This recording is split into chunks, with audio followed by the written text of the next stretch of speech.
ప్రభు అయిన యేసుక్రీస్తు వారి ప్రశస్త నామమున శుభాభివందనాలు తెలియజేస్తున్నాను. కొరింథీయులకు రాయబడిన 2వ పత్రిక 9వ అధ్యాయం. కొరింథీయులకు రాయబడిన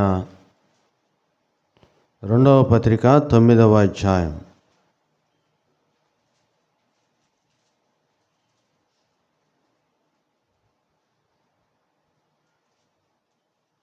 ఏడు 8 వచనాలు మన మధ్యన బాబుజీ గారు వచ్చి చదవాల్సిందిగా కోరుచున్నాను. కొరింథీయులకు రాయబడిన పత్రిక 2వ అధ్యాయము, క్షమించండి 9వ అధ్యాయము. కొరింథీయులకు రాయబడిన 2వ పత్రిక 9వ అధ్యాయము 7, 8 వచనాలు సహోదరులు బాబుజీ గారు చదువుతుండగా ఆలకిద్దాం.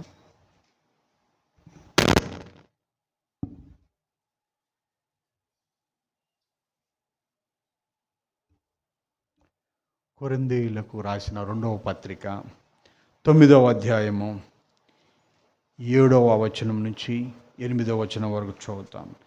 సణుగకొనియు బలవంతముగా కాకయు ప్రతి వారును తన హృదయములో నిశ్చయించుకొనిన ప్రకారము ఇయ్యవలెను. దేవుడు ఉత్సాహముగా ఇచ్చువాన్ని ప్రేమించెను, మరియు అన్నిటి యందు ఎల్లప్పుడూ మీలో మీరు సర్వ సమృద్ధి కలవారై ఉత్తమమైన ప్రతి కార్యము చేయుటకు దేవుడు మీ ఎడల సమస్త విధములైన కృపను విస్తరింప చేయగలడు. దేవుడి వాక్యమును మన వినికిడిలో దీవించి ఆశీర్వదించునుగాక. ఆమేన్.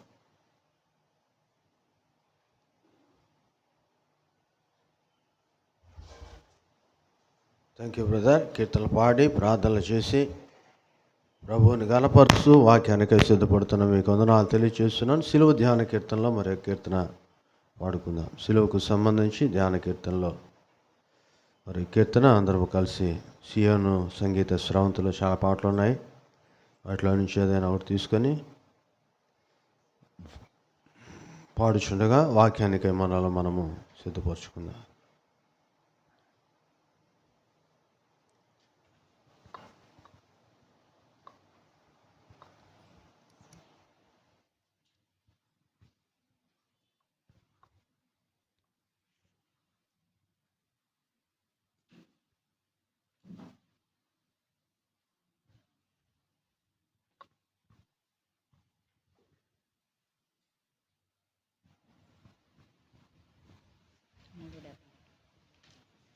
పాటల పుస్తకం నుండి 376వ పాట.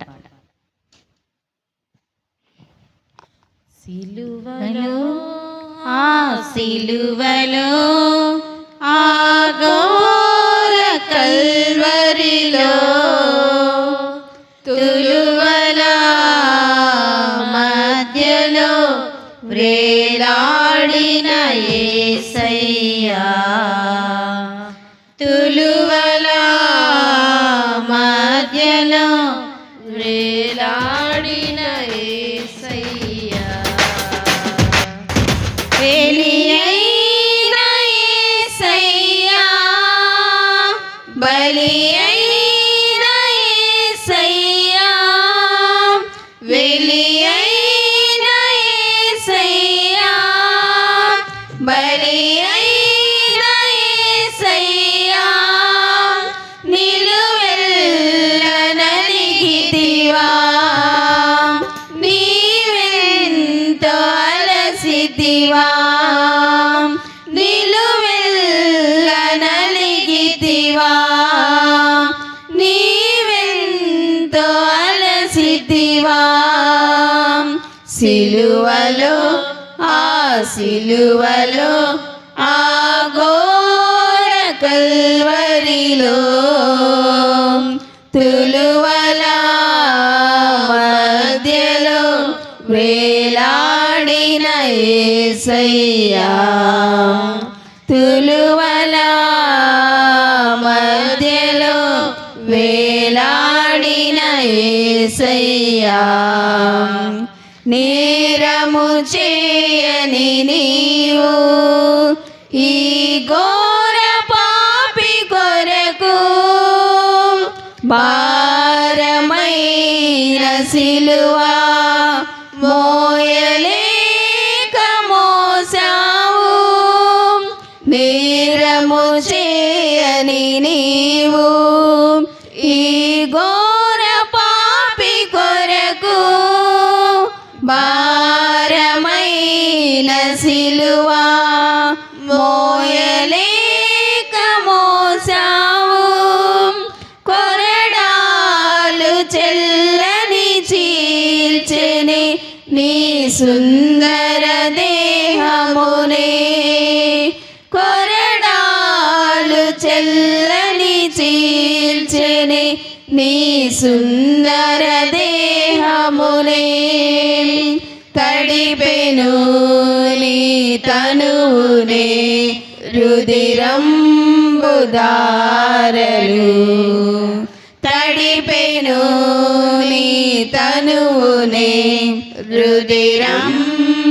రుధిరంబుదారలు వెలియైన యేసయ్యా బలియైన యేసయ్యా వెలియైన యేసయ్యా బలియైన యేసయ్యా నిలువెల్ల నలిగితివా నీవెంతో అలసితివా నిలువెల్ల నలిగితివా నీవెంతో అలసితివా సిలువలో ఆ సిలువలో ఆ ఘోర కల్వరిలో తులువల మధ్యలో వ్రేలాడిన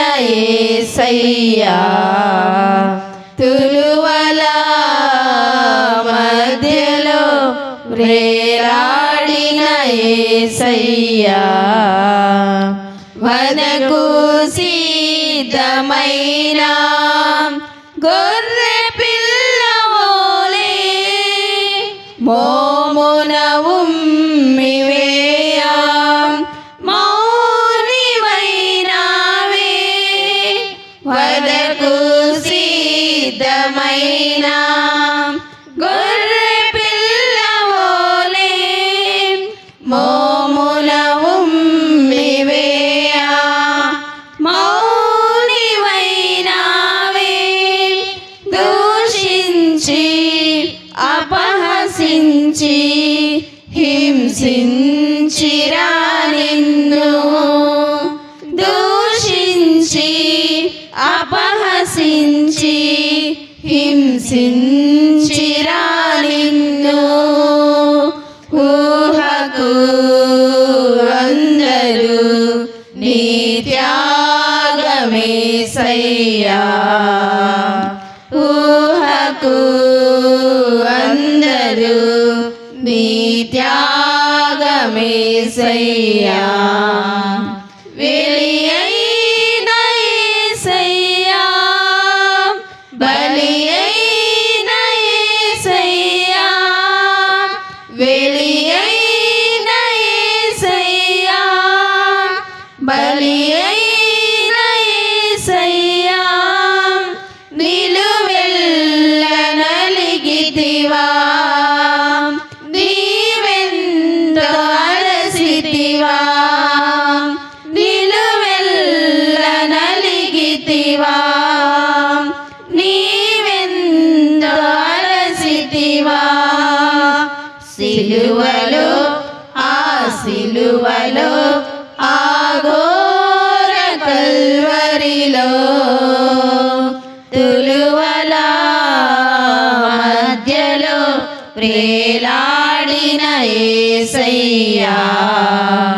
తులువల మధ్యలో వ్రేలాడిన యేసయ్యా నాదు ఘోర పాపం నిన్ను సిలువకు గురి చేసెన్ నాదు దోషమే నిన్ను అణువణువున హింసించెన్ నాదు ఘోర పాపం నిన్ను సిలువకు గురి చేసెన్ నాదు దోషమే నిన్ను అణువణువున హింసించెన్. నీవు కాచిన రక్తధారలే నా రక్షణాధారం. నీవు కాచిన రక్తధారలే నా రక్షణాధారం. సిలువను చేరెదన్ విరిగిన హృదయముతోను. సిలువను చేరెదన్ విరిగిన హృదయముతోను. వెలియైన యేసయ్యా, బలియైన యేసయ్యా, వెలియైన యేసయ్యా, బలియైన యేసయ్యా. నిలువెల్ల నలిగితివా, నీవెంతో అలసితివా. నిలువెల్ల నలిగితివా, నీవెంతో అలసితివా. సిలువలో ఆ సిలువలో ఆ ఘోర కల్వరిలో తులువల మధ్యలో వేలాడిన యేసయ్యా. తులువల మధ్యలో వేలాడిన యేసయ్యా.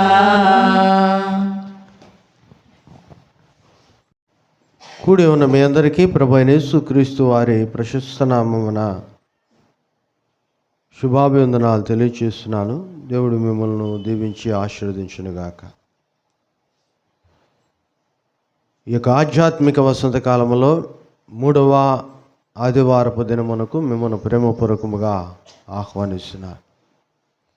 చిగుర్చు కాలములో ఇది శ్రమ ధ్యానములో లెక్కరాదు, కానీ దేవుని యొక్క స్తుతి దినములో నువ్వు అంశం మాత్రం చిగురించే అంశమే. గత 2 వారాలు మనం జ్ఞాపకం చేసుకున్నాం. నశించిన దానిని ప్రభు మళ్ళా రక్షించడానికి నిన్ను వెతికి వెతికి నీ కోసం ఆయన వచ్చి ఉన్నాడు. అలానే నువ్వు అన్ని విషయాల్లో క్షేమాభివృద్ధి పొందాలని పౌలు ఆయా సంఘాలకు రాసిన పత్రికల్లో ఈ దినమున మనము క్షేమాభివృద్ధి పొందటానికి ఏది వెనకబడి ఉన్నదో కూడా ఒక మాట చూడాలని నేను ఆశపడుతున్నా. ఎక్కువ సమయం కాదు, కానీ బహు క్లుప్తమైన సమయం. ఏ విషయంలో మనం వెనకబడ్డాం, ఏ విషయంలో చిగురించవలసి ఉన్నది. 2 కొరింథీ పత్రిక, కొరింథీలకు రాసిన 2వ పత్రిక 9వ అధ్యాయంలో సహోదరులు స్పష్టంగా చదివారు కదా. 9వ అధ్యాయం 7వ వచనం. సణుగు కొనకయు బలవంతము కాకయు ప్రతి వాడును తన హృదయములో నిశ్చయించుకొనిన ప్రకారము ఇయ్యవలెను. దేవుడు ఉత్సాహముగా ఇచ్చు వారిని ప్రేమించు. ఇక్కడ దీన్ని అధ్యాయం చదివితే కేవలం డబ్బు అనుకుంటారు, కానీ డబ్బును గురించి ప్రస్తాపన కాదు. నీ హృదయములో ఏదైతే దేవుని కొరకు చేయాలనుకున్నావో దాన్ని ఏం చేయాలంట? చాలాసార్లు ఎలా ఉంటుందంటే, అవసరతలో ఉన్నప్పుడు, కష్టములో ఉన్నప్పుడు, లేకపోతే ఇరుకులో ఇబ్బందులో ఉన్నప్పుడు, లేకపోతే ఇది కావాలనుకున్నప్పుడు ఒక తీర్మానం తీసుకుంటాం హృదయంలో. ప్రతి ఆదివారం నేను చర్చికి వెళ్ళాలనో, శనివారం పోయి నేను చిమ్మి రెడీ చేయాలనో, లేకుంటే ఆదివారం వెళ్ళంగానే నేను కుర్చీలు తొడవాలనో, లేదా ఇది ఆదివారం అంటే నేను ఎలా ఉండాలి, లేకపోతే ప్రభు కోసం నేను ఇలా జీవించాలని చాలా మాటలు నీ మనసులో ఉంటాయి. అలానే కేవలం శుద్ధీకరణే కాదు, సిద్ధపాటులో లేకపోతే ఇచ్చే దానిలో నువ్వు ఎలా ఉండాలో ఒక తీర్మానానికి వస్తావు. కానీ ఆ సమయం గడిచిపోయిన తర్వాత, ఆ పరిస్థితి నుంచి ముందుకు ఎదిగిన తర్వాత అది చేయాలంటే చాలా వంకలు ఉంటాయి కదండి. ఉద్యోగం రాలేదని ప్రార్థనలో చాలా పర్ఫెక్ట్గా ఉంటావు. తీరా ఉద్యోగం వచ్చిన తర్వాత టైం లేదండి చర్చికి వెళ్ళటానికి. దేనికి టైం లేదు? ఆరాధనకి టైం లేదు. అలానే అలానే పిల్లలు లేరు అంటారు. పిల్లలు పుట్టిన తర్వాత అమ్మ రాదు, తండ్రి ఎవరు రారు. ఎందుకు రారు? పిల్లోడు విసిగిస్తున్నాడండి, పిల్లతో వేతన అయిపోయింది. దేనికి? దేవుడు ఇచ్చినందుక? ఎవరిలో ఉంది ఇప్పుడు లోపం? కనుకనే మళ్ళా నువ్వు చిగురించాలి. పాత స్థితి మళ్ళా ఏం కావాలంట? అంతకంటే మంచిది, పర్ఫెక్ట్నెస్ నీలో రావాలి. నువ్వు అనుకున్న తీర్మానాన్ని నెరవేర్చే సుగుణం నీలో మళ్ళా పుట్టాలి. ప్రియులారా, వాక్యం స్పష్టం.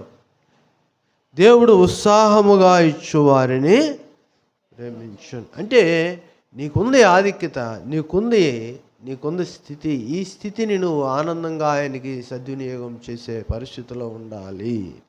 అప్పుడు మాత్రమే నీకు మేలు, అప్పుడు మాత్రమే మేలు. చూడండి, ఫిలిప్పీయులకు రాయబడిన పత్రిక 4వ అధ్యాయంలో 17వ వచనం ఒక మాట ఉంటుంది. ఫిలిప్పీ సంఘానికి కూడా పౌలు భక్తుడు ఇదే మాట చెప్తున్నాడు. ఫిలిప్పీయులకు రాయబడిన పత్రిక 4వ అధ్యాయం 17వ వచనం చదవండి. ఏదో నేను మీ దగ్గర మెప్పును, లేకపోతే మీ దగ్గర ధనాన్ని ఆశించి నేను ఈ మాట చెప్పట్లా. చదవండి.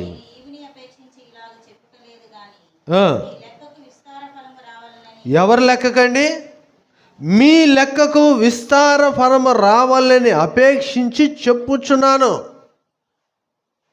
చాలామంది దేవుని పరిచర్లో కూడా, దేవుని యొక్క సహవాసంలో కూడా ఎదుగుతారు బాగా, అన్ని రకాలుగా.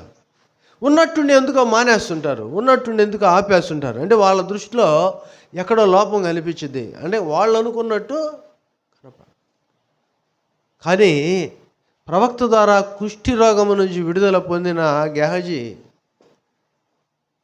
జాగ్రత్తగా వినండి. ఎవరండి? గెహజీనా నయమానా? మరి తలలు ఊపుతారు. నయమాను. ఎవరు కుష్టి వచ్చింది? నయమాను ప్రవక్తకి ఏవేవో ఇయ్యాలనుకున్నాడు. ఆయన నాకేం వద్దన్నాడు, తృప్తి చేసుకున్నాడు. ప్రతిఫలము ఇవ్వాలని అనుకున్నాడు, మంచిదే. కానీ అక్కడ ప్రవక్త మాట విన్నాడా లేదా అన్నది మనం గమనించు. ఆయనేమో ఆశించి నీకు చెప్పలా, దేవుని నామ ఘనమార్థమై నువ్వు ఎదగాలని ఆశించాడు. కానీ పక్కన ఉన్నాడే గెహజీ ఆశించాడు. ఏమొచ్చింది? ఈయన వదిలింది ఆయనకు వచ్చింది. ఎలీషా గారు వదిలింది ఆయనకి రాలా.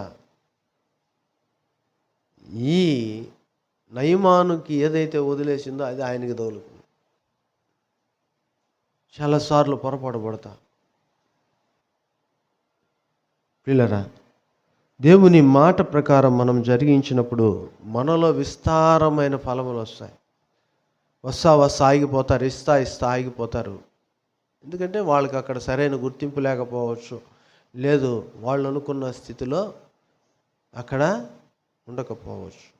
ఏదేమైనా నీ ఫలము ఫలించాలని నూతనమైన ఈ యొక్క వసంతములో నువ్వు చిగురిస్తే చిగురు తర్వాత ఫలము కాయ వస్తుంది, కాపు వస్తుంది. కాపు నూతన వసంతము లేకుండా లేదు. విస్తారమైన చదవండి, వచ్చిన 17వ వచనం మళ్ళా.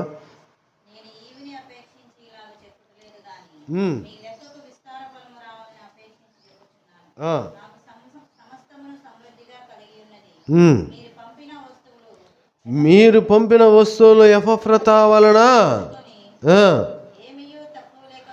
ఏమీ నాకు తక్కువ లేకుండా ఉన్నా అయినా తీసుకున్నా. అవి మనోహరమైనవి, సువాసనయు దేవునికి. ఎవరికండి? మీరు ఇస్తుంది ప్రభువుకి, ఆయనకి ప్రీతికరముగా ఉన్నాయి. ఎవరికి ఇస్తుంది?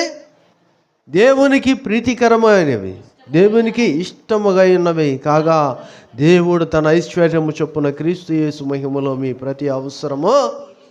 ఎవరికి చెప్పాడు ఈ మాట? ఉత్సాహముగా ఇచ్చువారికి మాత్రము దేవుడు ప్రతి అవసరం, ప్రతి సంఘంలో యొక్క ఆ రోజే క్రీస్తు శకం 60 నుంచి 73 లోపే ఈ సందర్భాలు ఉన్నాయి. ఈవిని అపేక్షించి ఈ మాట అనగా మీ భూమి మీద గొప్పతనాన్నో లేకపోతే మీ మెప్పునో బట్టి కాదు, కానీ మనల్ని మనం సవరించుకొని ఫలము పొందాలని, మన జీవితాల్లో ప్రభు యొక్క కృపను పొందాలని పౌలు భక్తుని ద్వారా ఈ దినమున ప్రభు మనతో మాట్లాడుతున్నాడు. ఈవిని అపేక్షించి భూమి మీద మెప్పును లేకపోతే భూమి మీద నాకు అవసరతలు తీరాలని ఈ మాట చెప్పట్లేదు, కానీ మీరు ఫలము పొందాలని ఈ మాట అంటున్నాడు. అందుకనే అంటున్నాడు ఇక్కడ, కొంచెముగా విత్తువాడు, కొరింథీ 2వ పత్రిక 9వ అధ్యాయం 6వ వచనంలో, కొంచెముగా విత్తువాడు కొంచెముగా పంట కోయను, సమృద్ధిగా విత్తువాడు సమృద్ధిగా పంట కోయను. 3 అనేసి అక్కడేమంటాడండి, సమృద్ధి అన్న దగ్గర దీవెనలతో దేవుడు దీవించి, ఎన్ని విషయాల్లో, అన్ని విషయాల్లో దీవించి, ఏమండి చింత టేస్ట్ కావాలంటే ఏం వేయాలి చెప్పండి? చింత చెట్టు కావాలంటే ఏం వేయాలి? చింత విత్తనం వేయాలి. చింత విత్తనం వేస్తే చింతకాయలే రావాలి, కానీ చింత చిగురు ఎందుకు తింటున్నారు? మామిడి విత్తనం వేశారు, మామిడికాయలే తినాలి, కానీ మామిడి ఆకులు ఎందుకు ఉపయోగించుకుంటున్నారు? యాపకాయలు వేసారు, యాప చెట్టు రావాలి, యాప పొలాలు కూడా వదలట్లేదుగా, యాప చిగురు వదులుతున్నావా? ఎన్ని వస్తున్నాయి? 1 2? యాప చెక్క వదులుతున్నావా? ఆ చెక్క కాదు, యాప పొట్టు వదులుతారా? ఏ పొట్టు? యాపే కాదు, నేరేడు కావచ్చు, సృష్టిలో ఏదైనా ఒకటే. నువ్వు ఇత్తింది ఏంటి? ఒకటే. ఎన్ని ఫలాలు ఎన్ని కోసుకున్నావు? ఎన్ని రకాలుగా నీకు అది ఉపయోగపడ్డది? ఎన్ని రకాలుగా అండి? ఇవన్నీ నీకే కాదు, ఊరంతటికి అది నీడనిచ్చింది. ఏమిచ్చింది? ఎంతమంది దాని ఆశ్రయానికి వచ్చారు? ఎవరి పెట్టుబడిది? ఎవరిది పెట్టుబడి? ఎవరిదండి? ఎవరిది? ఒక్కళ్ళ పెట్టుబడి. ఆ ఒక్క వ్యక్తి నువ్వు ఎందుకు కాకూడదు? ఒక్క గింజగా వేసింది. ఎవరు వేశారు? నువ్వు వేసావు. నీ నీడలో ఎంతమంది ఉన్నారు ఇప్పుడు ఆ చెట్టు కింద? ఏ చెట్టును తక్కువ చేయబాకండి. ఇప్పుడు నేను చెప్పినవన్నీ రానులు వచ్చి పెద్ద స్టెమ్ వచ్చి మానొచ్చి కొమ్మలు వస్తాయి అనుకుంటారు కదా. ఇంతే.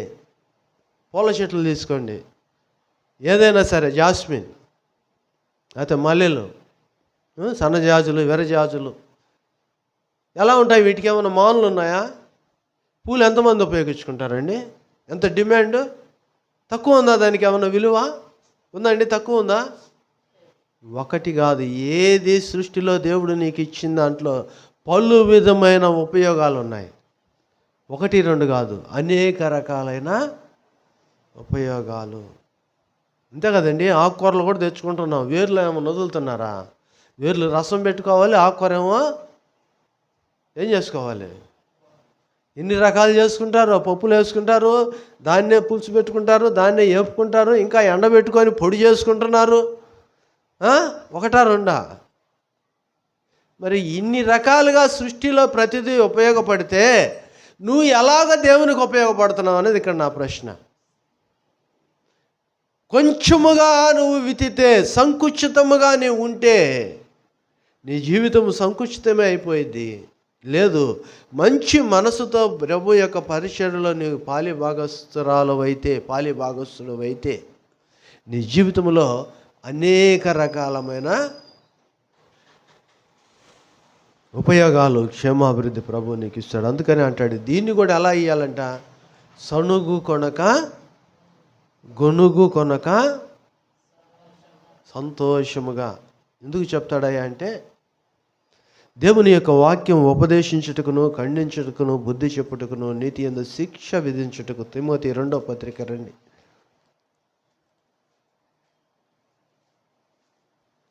తిమోతి 2వ పత్రిక 3వ అధ్యాయం.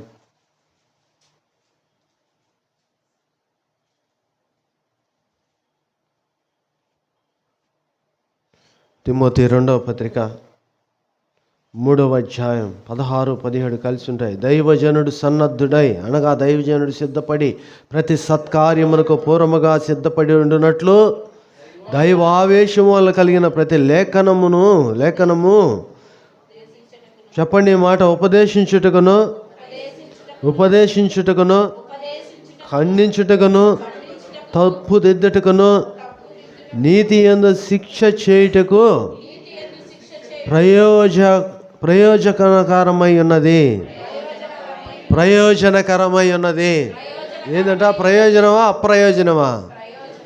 అంటే ఉపయోగమా ఉపయోగం లేనిదా? ఏం ఉపయోగం? చెప్పాలంట, ఖండించాలంట, తప్పుదిద్దాలంట. నీతి యందు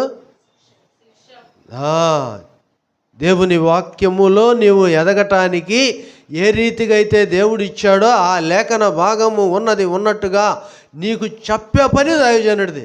ఇవి నీ అపేక్షించి కాదు, భూమి మీద నీ దగ్గర ప్రతిఫలం నేను అనుభవించి కాదు, నీ దగ్గర నుంచి మేలు పొందుకోవాలనుకున్నది కావచ్చు. ఏమీ ఉండదండి. పలహారం తెస్తారు, పంచుకొని తింటారా లేకపోతే మొత్తం మూట కట్టుకొని ఇంటికి వెళ్తారా? పంచుకొనే కదా. ఉపవాస దీక్షలో బియ్యం తీసి పెడతాం, లేకపోతే డబ్బులు తీసి పెడతాం, పేదలకు పంచడానికేగా, మనకేం కాదుగా. కానుకలు ఇస్తారు, కానుకలు పరిచర్యకు వాడటానికేగా, సొంతగా వాడుకోవటానికి కాదుగా. ఇలా ఏదైనా కానీ అది దేవుని యొక్క పరిచర్యలో ముందుకెళ్తుంది. కానీ చాలామంది అనుకుంటారు ఎక్కడ నాకు గనపట్టలేదే అని. కనిపించాల్సింది నీకు కాదు, ప్రతిఫలం దేవునికి కనిపించాలి, ఆశీర్వాదం ప్రభు ఇవ్వాలి. ఎవరు ఇవ్వాలి? ఆయన ఇవ్వాలి. నువ్వు ఇచ్చేది ఎవరికి? ఆయనకి. మధ్యలో ఉపయోగించే వాళ్ళమే మనం, అంతే కదండి. బాబ్జీ గారి మైక్ సెట్లన్నీ ఇచ్చాడు. ఇది నాకు వినిపిస్తుందా మీకు వినిపిస్తుందా? మీకేగా. కింద ఒక మెగాఫోన్ ఉండిద్ది. ఎవరు చచ్చిపోయినా పుట్టినరోజైనా అది బయట సువార్తకి వెళ్ళిద్ది, రోజుకి 1 గ్రామం వెళ్ళిద్ది ఆ మెగాఫోన్. ఇచ్చింది ఎవరికి? మనకేగా ఇచ్చింది. ఎక్కడికి వెళ్తుంది అది? ఆఖరికి పచ్చాగు పనులు చేసుకునే వాళ్ళ దగ్గర కూడా సాయంత్రం పూట అది పెట్టి వాక్యం చెప్తాం. పోతుందా లేదా? ఎవరు చూస్తున్నారు దీన్ని? ఇప్పుడు నేను చెప్పాను కాబట్టి మీకు తెలిసి ఉండొచ్చు. ఏ రోజు ఆ ఆలోచన వాళ్ళకి రాలేదు, ఎక్కడ ఉపయోగపడుతుంది అని. వాళ్ళే కాదు, మనం ఇచ్చేదంతా ప్రభువు చూస్తున్నాడు. ఇవన్నీ తెలియజేయటానికినే ఉపదేశించుటకును, ఒకవేళ నువ్వు అపార్థం చేసుకుంటే దీన్ని ఖండించటానికి, లేదు నువ్వు తప్పుగా దీన్ని వినియోగిస్తే గద్దించటానికి, లేదు విచ్చలవిడిగా ప్రవర్తిస్తే దేవుని వస్తువు దగ్గర కానీ దేవుని స్థానంలో కానీ బుద్ధి చెప్పటానికి, శిక్ష విధించటానికి దైవజనుడికి దేవుడు ఇచ్చిన అవకాశం, ఆయుధం. సమృద్ధిగా విత్తువారికి సమృద్ధి దీవెన, సనుగు కొనక గొణుకు కొనక ఇచ్చువారిని దేవుడు ప్రేమించి వారిలో ఏమిస్తున్నాడంటే 8వ వచనం చూడండి. అన్నిటి అందా కొన్నిటి అందా? అన్నిటి అందా కొన్నిటి అందా? అన్నిటి యందు ఎల్లప్పుడూను. ఎప్పుడు? అన్ని కాలాల్లోనా అల్లప్పుడేనా? అన్నిటిలో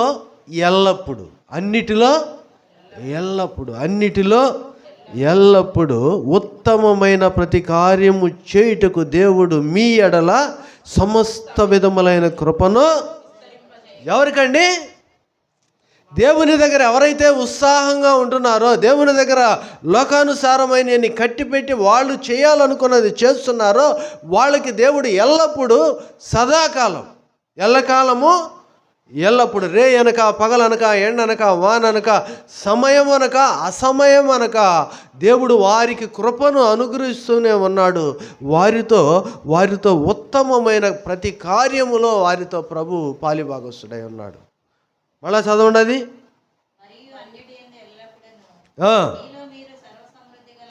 మీలోనా నాలోనా? మీలో మీరు సర్వ సమృద్ధి గలవారై, ద బెస్ట్.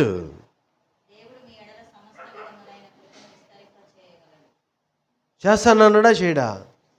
చేయగలడు ఆయన. కానీ ఈ ఉపదేశాన్ని నువ్వు ఏకీభవించాలి. ఈ యొక్క కట్టడలో నువ్వు ఉండాలి. ఎప్పుడంటే దేవుడు ఎప్పుడు నీతో ఉన్నాడంటే నువ్వు కూడా ఆయనతో ఎల్లవేళలా ఒకే రకముగా ఉండాలి.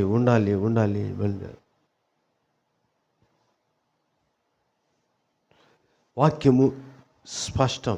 వాక్యము స్పష్టం. వాక్యం స్పష్టం. దేవుని కృప, దేవుని కాపుదల నిన్ను విడిచిపోదు.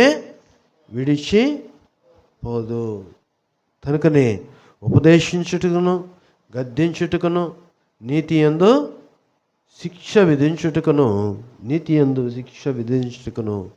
ప్రయోజనకరమైనది. పిల్లరా చూడండి, అపోస్తుల కార్యము 9వ అధ్యాయము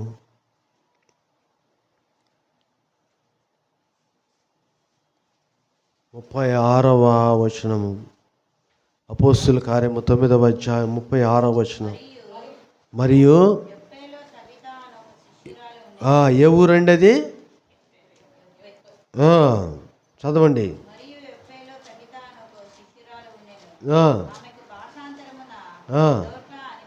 ఏంటంట? తబిత అంటే అర్థం ఏంటి?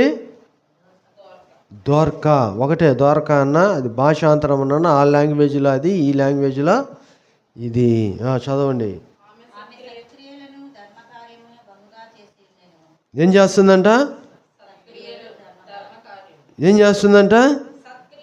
మంచి కార్యములు, ధర్మకార్యములు విసుగు కొనక, గొణుగు కొనక చేస్తూ ఉన్నది. ఆ దినములందు ఆమె కాయలా పడి చనిపోగా వారు శవమును కడిగి మేడగదిలో పరుండబెట్టిరి. లుద్దా మెప్పుకు దగ్గరగా ఉండుట చేత పేతురు అక్కడ ఉన్నాడని శిష్యులు విని అతడు తడవు చేయక తమ యొద్దకు రావాలని వేడుకొనుటకు 2 మనుషులను పంపిరి. ఏం చేస్తున్నాడు పేతురు? ఏం చేస్తున్నాడండి? ఇదంతా ఇంటికాడ చదువుకోండి. 40వ వచనం చూడండి.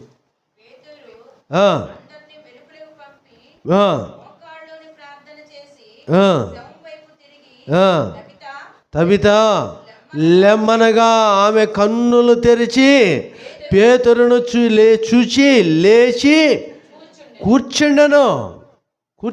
కూర్చుందా లేదా? ఆమె ధర్మకార్యం ఏమన్నా పోయిందా? సత్క్రియలు ఏమన్నా నిష్ప్రయోజనం అయినాయండి?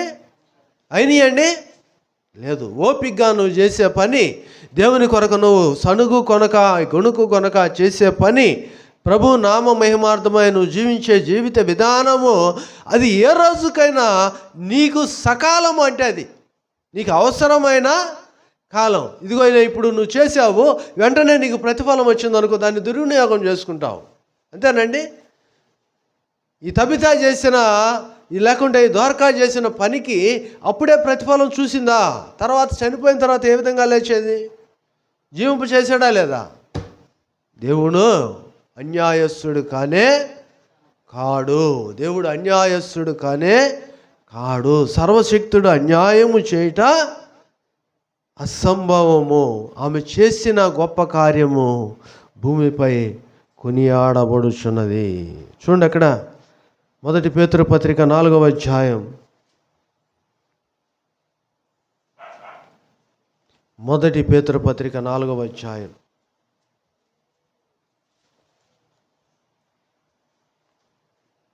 10వ వచనం.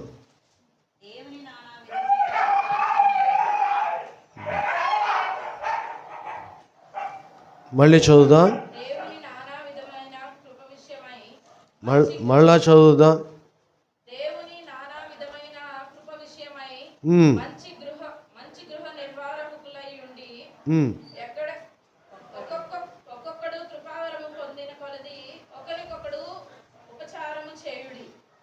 ఏమిచ్చాడంట దేవుడు?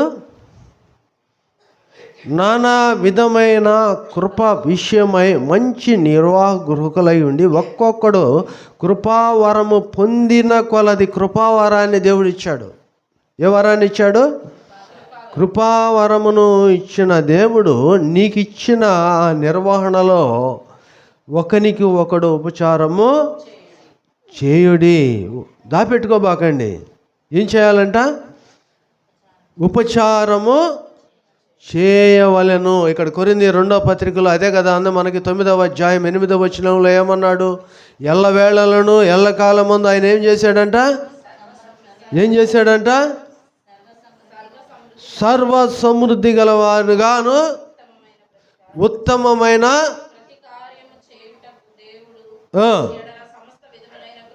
ఏమి విస్తరింపజేశాడు?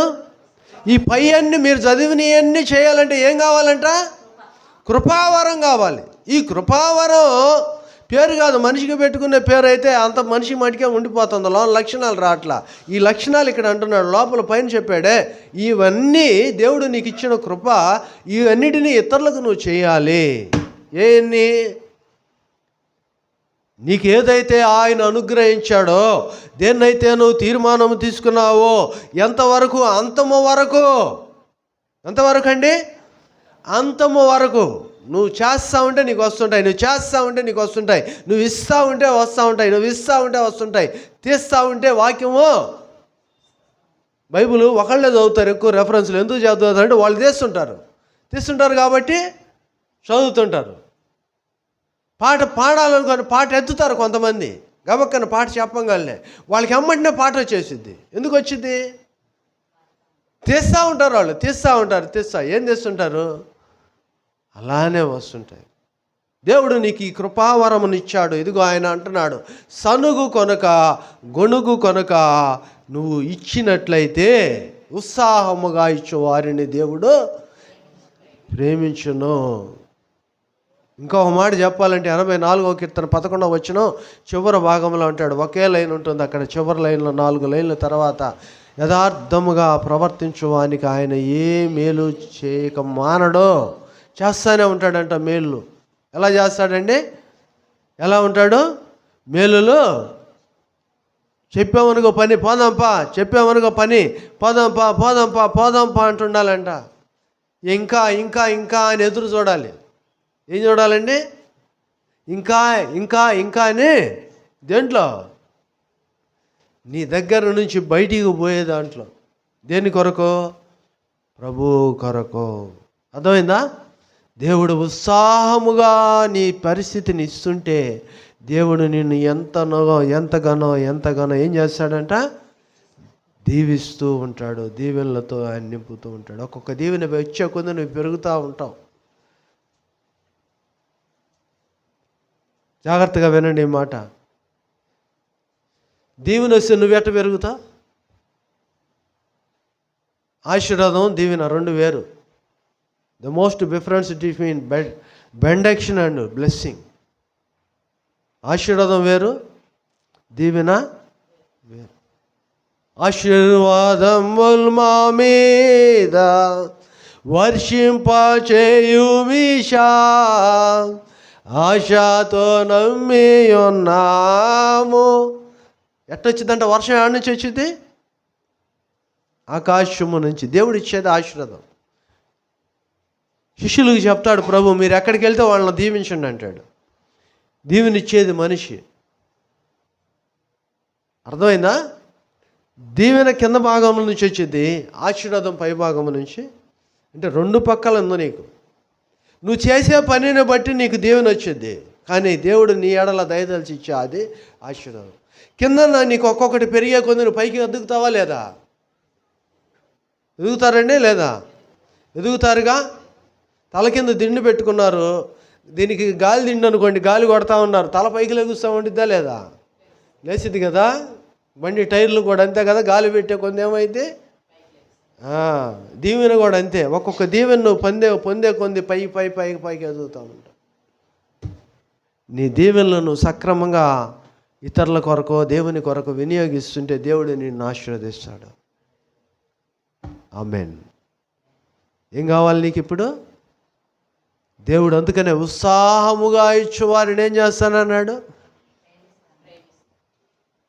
ప్రేమించి ఆయన కృపావరములు ఇస్తానన్నాడు. ఎవరిని? సనిగేవాళ్ళ, గొనిగేవాళ్ళ, సగం దూరం వచ్చి ఆగేవాళ్ళ, లేకపోతే అసలు చూసి వరకు ఉండేవాళ్ళ? నడక కావాలి. పిల్లలు, ఈ పెద్దలు కూడా కాంపిటీషన్లో ఉన్నవారు అనుకోండి, వాకింగ్ ప్రోగ్రాం ఉండేది, వాకింగ్ కూడా కాంపిటీషన్ ఉంది కదా, నడక కాంపిటీషన్ ఉంది కదా. చిన్నగా నడుస్తూ ఉంటారు, గమ్యం దగ్గరికి వచ్చేసరికి అదే చిన్నగా నడుస్తారా, స్పీడ్ పెంచుతారా? నడకలో లెగెత్తడం కూడా అంతే కదా. ఆట ఆడుతుంటారు. క్రికెట్ కావచ్చు, ఫుట్బాల్ కావచ్చు. మొదట్లో బాగా చిన్నగా సమన్వయంగా ఆడుతుంటారు. టైం దగ్గరికి వచ్చేసరికి ఏం చేస్తారు? ఫాస్ట్ పెంచుకొని. సో నువ్వు పెరిగే కొంది, దగ్గరయ్యే కొంది ఏం కావాలంటే నీకు విధానం పెరగాలి. విధానం ఆగిపోకూడదు. సంవత్సరం అంటే ఒక అంకె పెరుగుతుంది. మరి నువ్వు పెరుగుతున్నావు, నీకు పెరుగుతుంది. మరి నువ్వు చేసే దాంట్లో పెరగొద్దా అంటే పెరగాలి. ఏం కావాలండి? పెరగాల, తరగాల? పెరగాలి.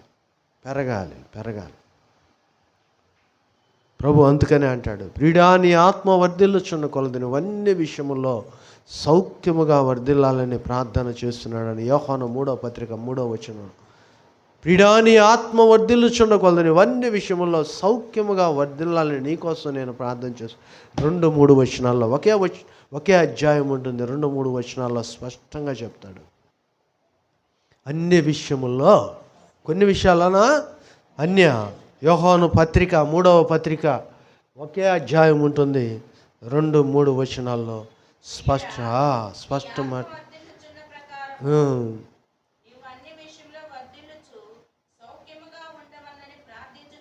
ఏంటండి?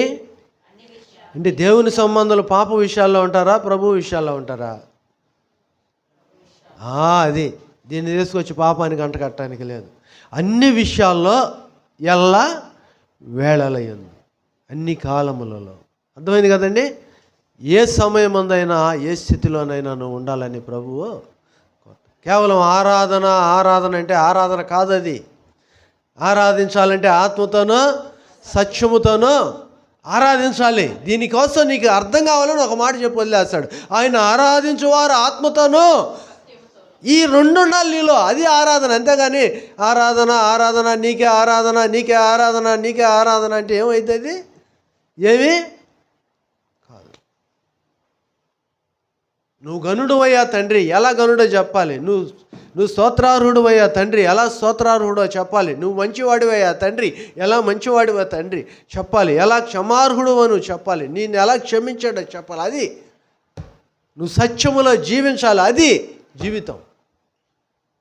అర్థమైందా? ఇది అర్థం కావటానికి భక్తులు ఇంత ప్రసంగం చేయలేక ఒక మాట పెట్టారు. మంచిదే. ఒక వాక్యం, ఒక పాటలో 4 ప్రసంగాలు చెప్పవచ్చు. ఒక పాటలో కదండి. అదిగో అంజూరము ఓ క్రైస్తవ చిగురించెను చూడుము. ఒక ప్రసంగం అయిపోయిందిగా. అంజూరము చిగురించింది. మరి ప్రభు వస్తున్నాడు, నీ పరిస్థితి ఏంది? That's enough. గంట ప్రసంగం అయ్యగారు చెప్పేశారు. నీకు అర్థం కావడానికి సౌలభ్యంగా ఉంది. అది మంచిది. అవసరమైనప్పుడు పాట స్తుతించడానికి. 120 సంవత్సరములు చాటెను నోవహు దేవుని వాక్యం పాటించకవా. ఏంటంట? లేదు, ఆయన చెప్పుకుంటూ పోయాడు. కానీ వీళ్ళెవరు? పాటించినాడు. ఏమైపోయాడు? అయిపోయింది 2వ ప్రసంగం. అయిందా లేదా? విత్ ఇలిస్ట్రేషన్, క్రియారూపకమైన ఉదాహరణతో పూర్తి చేశాడు అయ్యగారు. ఒక పాట అయిపోయిందా లేదా? ప్రసంగం వచ్చేసింది. ఒక పాటలో 4-5 వాక్య ప్రసంగాలు అర్థం కావటానికి సులువుతరంగా నీ ప్రయాణంలో ఉన్న పాట రూపేణ చెప్తాం. దాన్ని నువ్వు నిర్వర్తించేటప్పుడు ఏం కావాలంట? ఆ అర్థాన్ని నువ్వు పాటించాలి. క్రియారూపం కావాలి. కార్యసాధకమైన తన శక్తి చొప్పున అంటాడు. అందుకనే పౌలు భక్తుడు ప్రభు శక్తి నీలో చూపించాలి. ప్రియుడా నీ ఆత్మ వర్ధిల్లుచున్న కొలది అన్ని విషయముల్లో ఎలా వర్ధించాలి? నీకై నువ్వు అన్వయించుకోవాలంటాడు. నీకై నువ్వు అన్వయించుకోవాలి. మరి ఈ యొక్క ఆధ్యాత్మిక వసంతంలో ఎలా నువ్వు ఫలభరితమైన జీవితానికి రావాలో ప్రభు స్పష్టంగా తెలియచేస్తున్నాడు పౌలు భక్తుని ద్వారా. మరి దీన్ని నువ్వు ఎలా ఫలభరితంగా కాపు కాస్తావో నీ ఇష్టం. కాపు ఎవరు కాయాలండి? ఆకు వచ్చింది, ఆకుతో పాటు ఏమి రావాలి?